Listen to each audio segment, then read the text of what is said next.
Thank you, Terry. Did you enjoy Orangewood today? Thank you, Orangewood. All your young people, very special. For those of you that are not here all the time, we are in a series on the 7 deadly sins.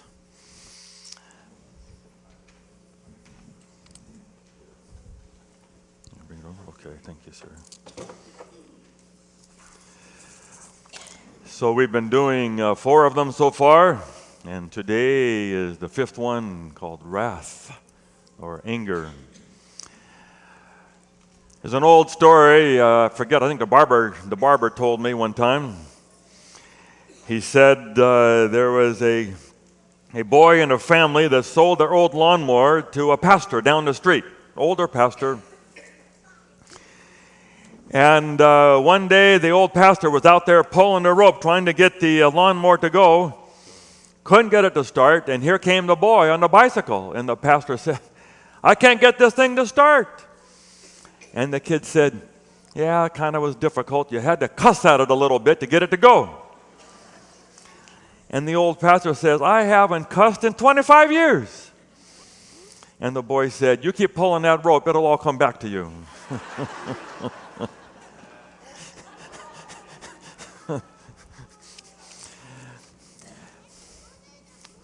So I want to know today, sometimes we go around the church and we see who has the longest marriage or whatever. I say, who has gone the longest time without getting angry? Anyone gone 25 years? Would you stand? 10 years? Come on. Anybody made it a year? A month? Anybody made it since last Sabbath? Anybody made it since last night? And all the books say this is the one sin that's got us all. None of us can get around it. None of us can avoid it. We're not talking about child abuse here. We're not talking about the ones where a guy goes into a school and kills people. We're not talking about stabbings in Israel. That's terrible anger. And I could give you pages of statistics, but that's not most of us.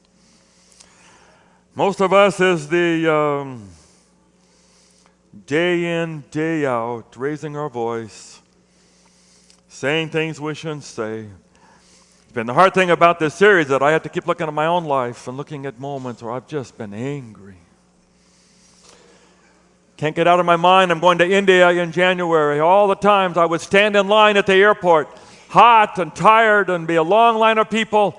I would get up to the counter and someone would come by the whole line and just stick their ticket in front of the guy and expect him to handle it. And finally, I just couldn't stand it anymore. And I just said to this guy, "What is wrong with you?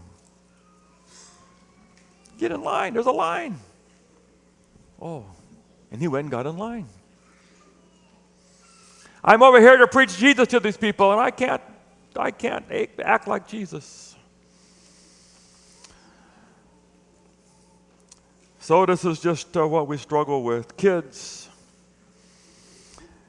96% of children, when they were asked, one thing in your life would you like to change? I wish people would just yell at me less. Just regular anger. I enjoyed reading a sermon by someone named John Ortberg, the pastor up at Menlo Park, but back then he was in Chicago, Willow Creek.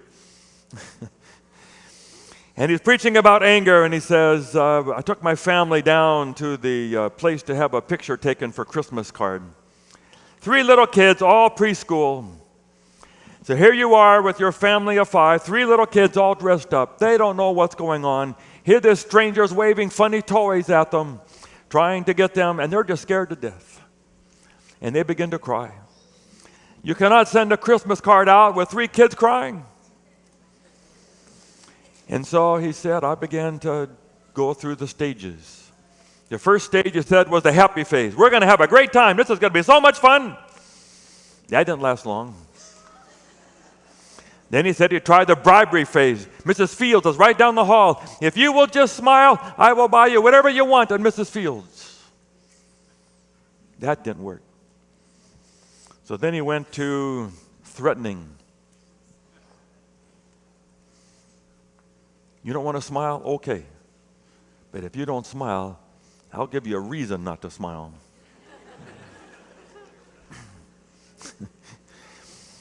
And he said, that didn't work. He said, fine, these kids are just screaming. The room is full of people now waiting for their turn, watching your family go through this hell. The photographer's mad. Everyone's hurt.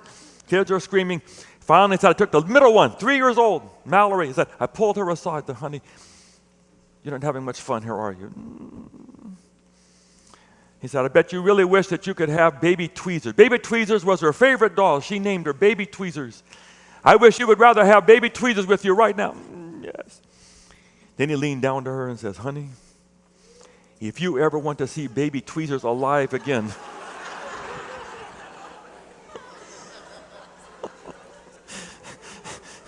he said, I had to go to seminary for a long time to learn these skills.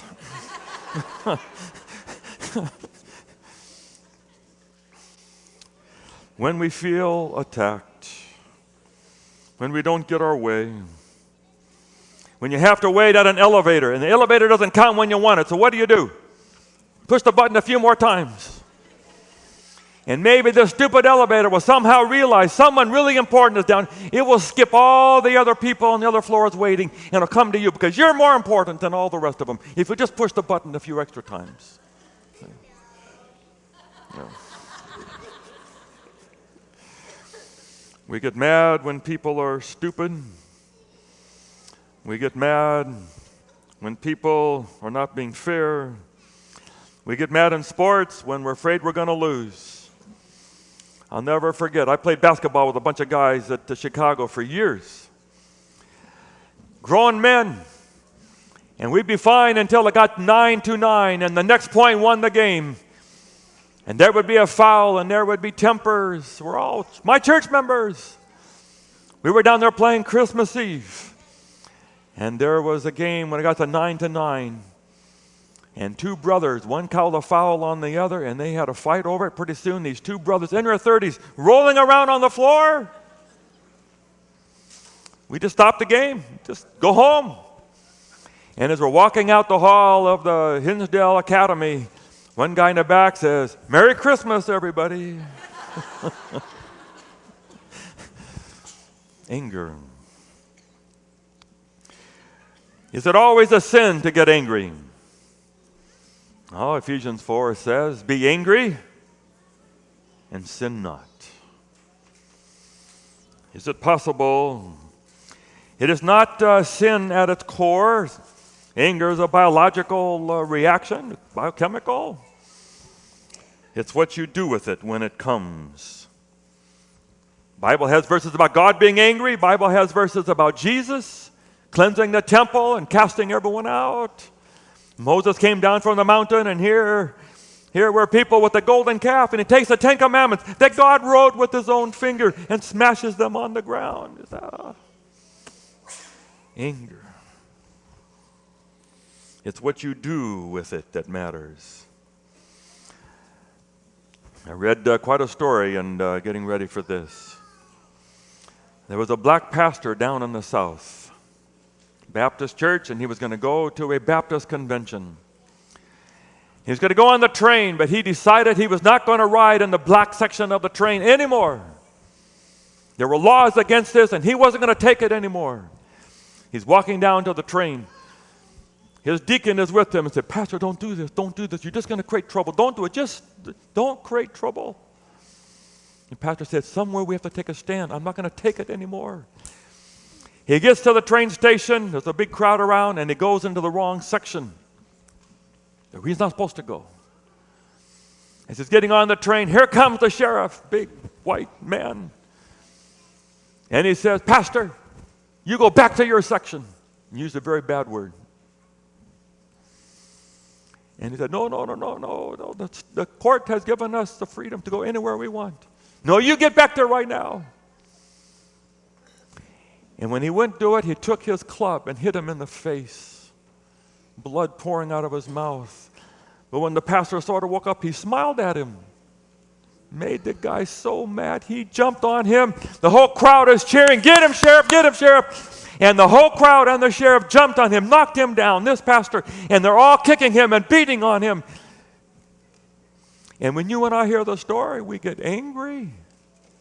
They were angry and we get angry. And we feel that is righteous indignation. That is wrong. That should not happen. Someone should stand for justice. Well, they thought they were right. How do you know the difference? There's good anger that God calls us to take stands for right. It's not because our personal rights are being destroyed or anything. We're just wrong. This is wrong. And then there's this other kind of anger where it does not honor God.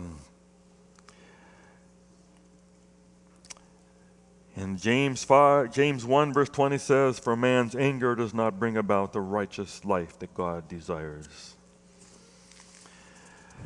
So John Ortberg, in working on this sermon, had 3 myths, which I think are pretty good, and I want to just bring them to you. The first myth is that your anger is caused by other people outside of you. It's really not your fault. It's them. It's always someone else. It's the elevator, or it's the people on the freeway that cut you off. It's the people that cut in line. It's them. And we say things like, "You just make me so mad. You make me mad." The referee makes the wrong call. People are wrong. It's not fair. And so our anger is justified by these other people. And he says, no. There is something between that event and when I interpret it. And you have a choice. That little 3-year-old girl did not force her pastor father to be angry. That was his own choice. And you decide whether you're going to handle this with anger or some other way. Proverbs 23 verse 7 says, "As a man thinks in his heart, so is he." It's how you think about it. And the Bible says you must think and act like Christ. The second one is, I just can't control it. There's just something that goes off inside of you, and you can't do anything about it. It's just the way it is. But he says there's an answer for this. You can't control it. How many times have you seen something happen? You're at home or you're at work, and there's something mad, and you're angry, and you're yelling, and you're saying things you shouldn't say, when all of a sudden the phone rings. And it's a very important phone call, and you pick up the phone, "Hello." You know? And it shows that if the stakes are high enough, if it's important enough, and this really matters, we all of a sudden can find the control because we don't want to be humiliated in front of others. So this idea that somehow there is this volcano that just cannot be controlled is not true. The Bible says in Proverbs 29, "A rebel shouts in anger, a wise man holds his temper and cools it." It's possible. Number 3, the best way to handle your anger is to ventilate it and let it out. That somehow you got to get it off your chest, otherwise you'll just explode eventually. So get it off your chest, let off steam, let it all hang out. Tell somebody off. Otherwise it'll just blow up. It's like a steam kettle, and you have to have a release valve, and you have to let it out. And the psychologists call this ventilationism, when you just feel like that's the only way to get it out, is to do it. I remember watching a Chicago White Sox manager. He's been fired by now, but he's down in Florida.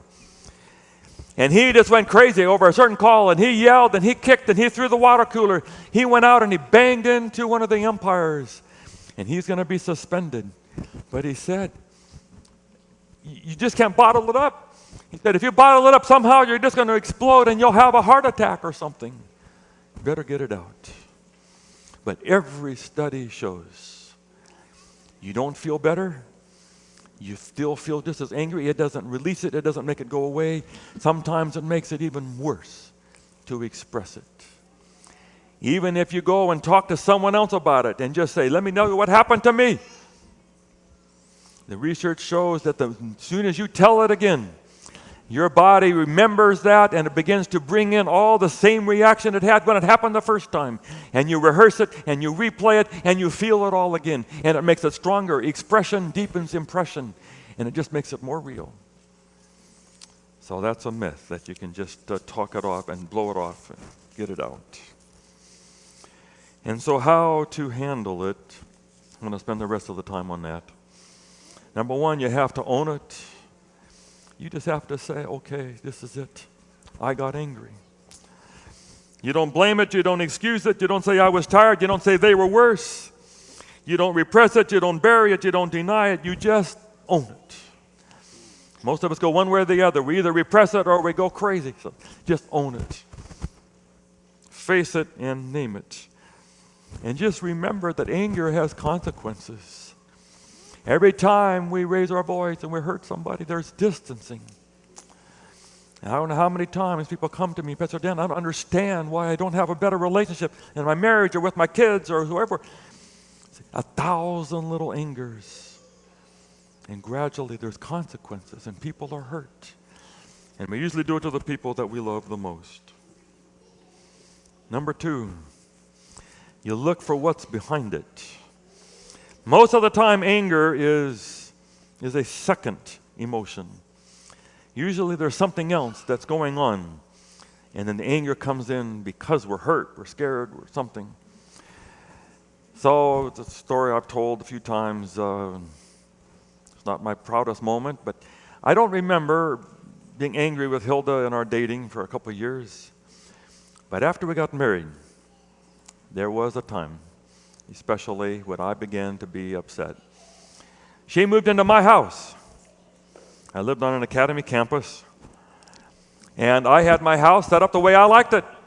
And I had my stuff out there, and all of a sudden, some of my stuff began to come off the walls. The first thing was all my golf trophies. I'm not the greatest golfer in the world, but I'd won a few tournaments. And I had my golf trophies in the living room on a table where everyone could see. A few people at least would see. All of a sudden, they became in a box in the garage, and she said, take these down to your church office. That's where they're at today.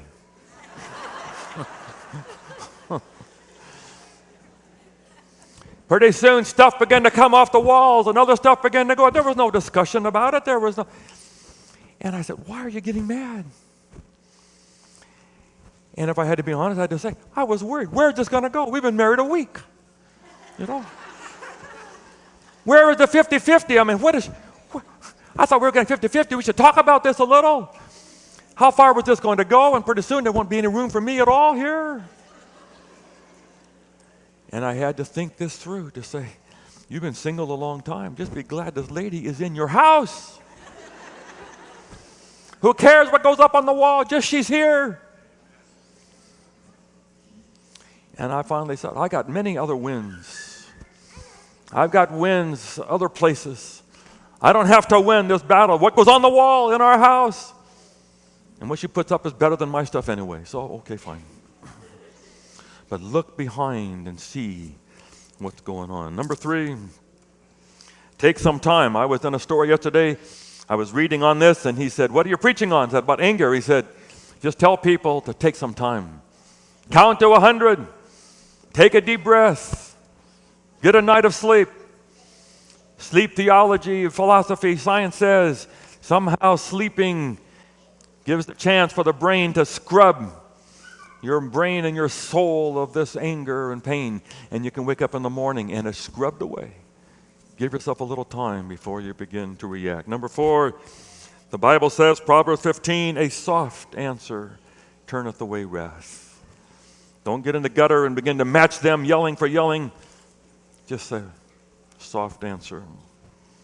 Number five, remember who you are. I read one story about a pastor also in Chicago, Willow Creek. He was pitching for a church baseball team, but there were many non-Christians on the team. He was the one Christian trying to put the team together, trying to witness to all these guys. He was the pitcher, and he's pitching, and somehow the umpire kept missing the call. So all his players are yelling and giving bad words to the umpire. The more they yelled, the smaller the strike zone became. And he is putting balls right down the middle and still getting balls. And he wanted to say something, and then he remembered who he was. He's a pastor trying to witness to all these people. So he didn't say anything to the umpire. He bit it back, and another time he bit it back. The next inning, he came up to bat. And the umpire said, "Don't I know you? Where have I seen you before?" Well, the pastor was hoping he had never seen him before. He said, No. I've been to your church. You're a pastor at Willow Creek, aren't you?" Oh, how thankful he was that he hadn't said what he was going to say. Remember who you are. A group of us raised money to buy a van for a school in the Philippines. They needed a van to take all their students out to give Bible studies and branch Sabbath schools. So a Filipino group and I, we raised $16,000 for a brand new van, first class, great air-conditioned van. They were so excited. The first week, they were out in the branch Sabbath school, and a little boy took a rock and scraped all the way down that brand new van. And this pastor just lost it.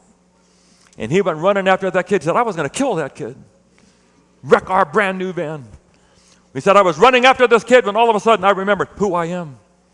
I am a pastor. I teach theology. I cannot kill a little boy."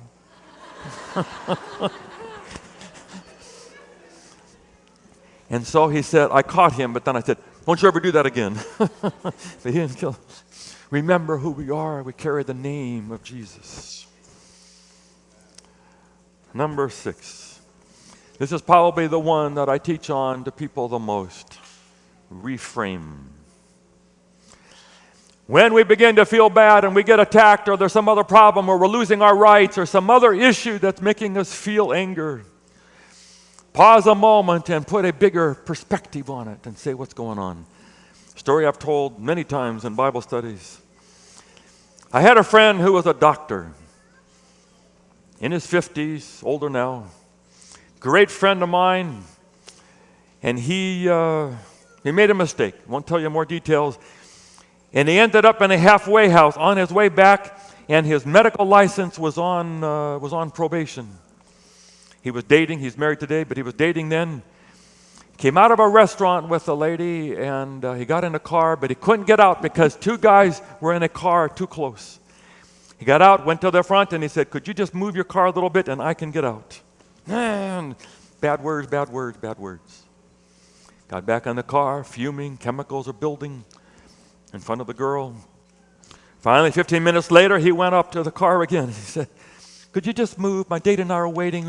We waited for a while. Could you just move 2 or 3 feet and we can get out?" More bad words, more bad gestures. Went back to the car, another few minutes. Finally, he just exploded. Could not wait anymore. And he went up there, and he reached in, and he grabbed the guy by the neck, and he kicked the door of the car. Finally, they left. 3 days later, he got a lawsuit, $60,000 for harassment.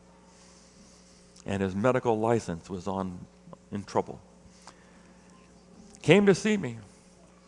"What should I have done?" I said, "Was it worth it? To put your $250,000 a year medical license on the line? 15 minutes more, maybe you had to wait. Is it worth that? Worth $60,000? Worth a lawsuit? Are you sure? What else could you have done? Go back in the restaurant, get another dessert. Go for a walk, rent a car, do something. Reframe, get a bigger picture. When we're playing basketball and somehow it's 9-9 and somehow this point really matters. I have lost my temper 1,000 times in basketball until someone says, it's just a game. The next day you can't even remember who you were playing with. But somehow in the middle of the game, it's so important. Get a reframe, get a bigger picture.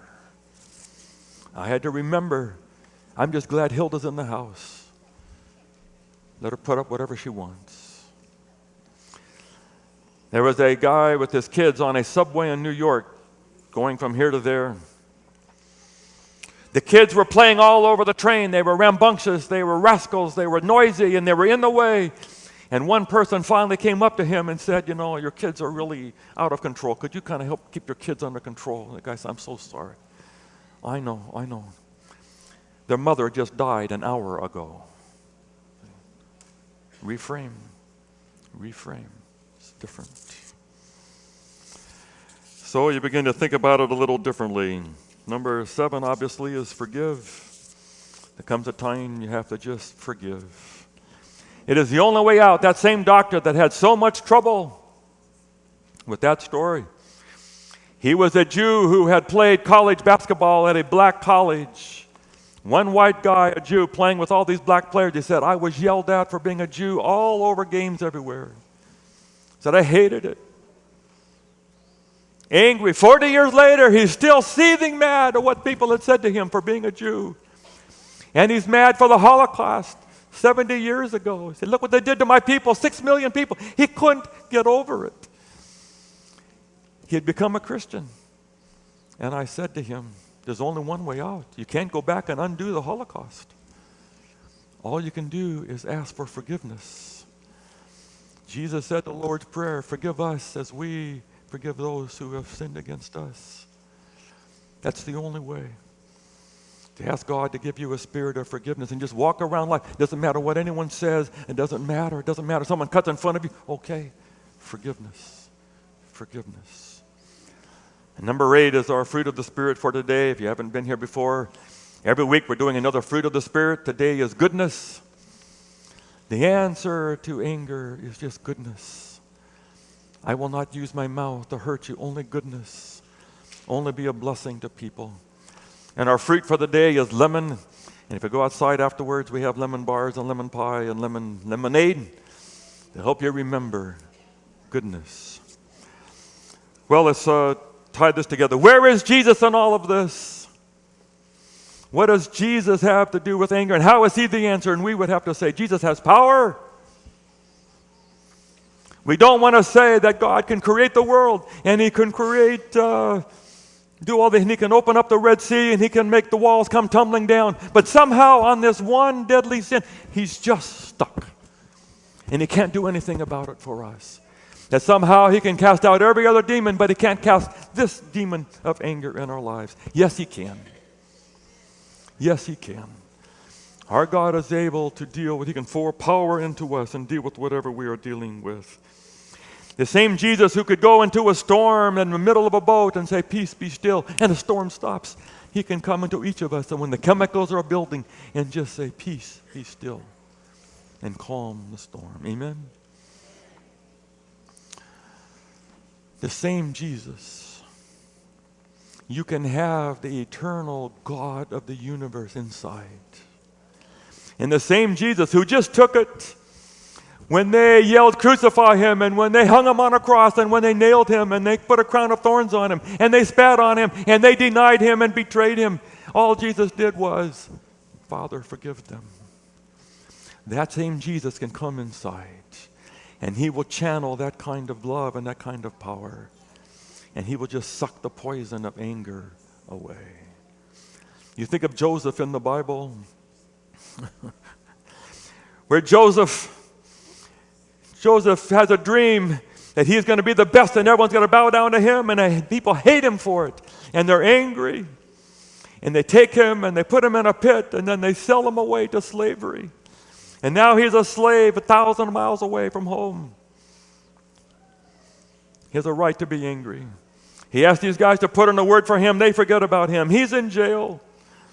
Finally, he gets out, and now he's governor, and here come his brothers. And after all the story comes a time when they know who he is, and they're scared to death. That now they're in the hands of someone who has power to get even. And Joseph says, don't be afraid. You don't have anything to be afraid of with me. You meant something to hurt me, but God made it turn into something good. You don't have to be afraid with me. And over these years, he had worked out his anger. And he only had forgiveness and reconciliation and love for his brothers. It's possible. It's possible. You remember the story of the king in the Bible. Guy walks in, owes him $6 billion or whatever the number would be. And the king just says, never mind.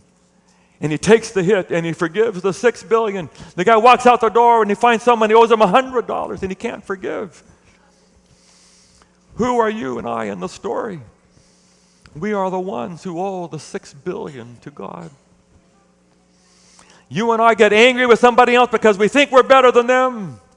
And God says, no, you just wait. And Jesus says, I came down and died for your $6 billion. I took the hit for you. You can't go out and forgive a little small thing that happens to you when I forgave the $6 billion. The answer to anger is the cross. When you realize that Jesus has died for us, how can we then turn around and not forgive other people for what they go through? I had a Sabbath afternoon with young people many years ago. One of the church members in my group said to me, Pastor Dan, I think it's like this. Suppose I got a letter and I won a mansion in Switzerland. My uncle died and he left me a mansion. And I've got this ticket to go to a mansion, and I have plane tickets, and I have everything is in my hand. And I sell my house, and I sell everything. I'm flying out tonight to go to Switzerland. And I look out the window of my house, and here's the dog making a mess on my yard, my neighbor's dog. It just doesn't matter. I'm going to Switzerland. I have a mansion. I don't need this. It doesn't matter. It doesn't matter. I was in my old church in La Sierra 2 weeks ago to do a wedding. Here's the pipe organ there. I'm talking to the organist. He's doing this grand organ. I raised $100,000 to fix that organ one time. And he said to me, Pastor Dan, now it needs $400,000. That was a great day. You know how good it felt to hear that? Someone else has to do that now. If I had heard that 15 years ago, I'd have been a basket case. I got to raise $400,000. I'd have been angry. Now I hear it, not my problem. You like those 3 words? Not my problem. That's their problem. Someone else's problem. I love hearing about problems in my old churches. Not my problem anymore. And I would just encourage you to go around to stuff that makes you mad and just say, not my problem. Jesus has already taken care of all the problems that really matter. You have a place in heaven. It doesn't matter anymore. That doesn't matter. Amen? It doesn't matter. Too small. You have Jesus in heaven and going on forever. One last point quickly. We were in Malaysia and it was hot and we were frustrated and it was tiring and we were working hard. When all of a sudden, David Carnes and Tim and I and a group of us, we got a little song together and began to learn this song, Alpha and Omega. It's a great song by Gaither, and we began to play, and we had the track going in this gym, and we're trying to learn this song. I am the Alpha and the Omega, the beginning and the end, the King of all kings, the Messiah. Fantastic. And the more you sang about Jesus, the more you forgot about the heat or the problems or the politics or the money. It just went away, and you're just worshiping Jesus. So I went and got that song out last night. And I began to play that song in my mind. And I said, let me try this. And I tried to think of all the people who have made me mad in the past. I thought of all the police who have given me speeding tickets in the past. And the people who have cut me off on the highway, and the people who have cut in front of line, and all the other people and church members who have yelled at me. No one here, but people in the past. And I could think about every one of them without any anger. You understand? As long as I was singing Alpha and Omega to Jesus. You cannot be filled with Jesus and worshiping God and singing Alpha and Omega and still be angry at people. It just rubs it away. You cannot. And I would just encourage you, if you want to get rid of this poison of anger, worship Jesus and sing to him the Alpha and the Omega. He is the beginning and the end. He is all you need. Who cares about the other? Not my problem anymore. And we can live a life that is free from the poison, and live a life of forgiveness and love and tolerance and respect. We can do that for the glory of God. I'd like to invite you to come to do the communion. We have 2 elders to come up.